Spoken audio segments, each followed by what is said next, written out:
Ladies and gentlemen, welcome to today's instructional session on how to download UDP custom files from udpcustom.online. Upon navigating to the website, you'll find yourself on the homepage. From there, simply tap on the menu button to reveal a list of options. Focus your attention on UDP custom files. Now, you have the choice to select either UDP leased files or UDP recent files. Once you've made your selection, a list of UDP files will be presented. Simply tap on the file you need to download it. Once downloaded, utilize this file in UDP custom supporting applications such as HTTP custom.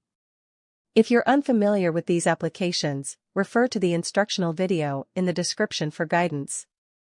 Experience enhanced internet speed with the utilization of your downloaded UDP custom files. Don't forget to join us on our Telegram and WhatsApp channels, the links to which can be found in the description. We encourage you to engage with us by commenting, liking this video, and subscribing to our channel for more informative content. Thank you for your attention, and enjoy the benefits of super fast internet speed with UDP custom files.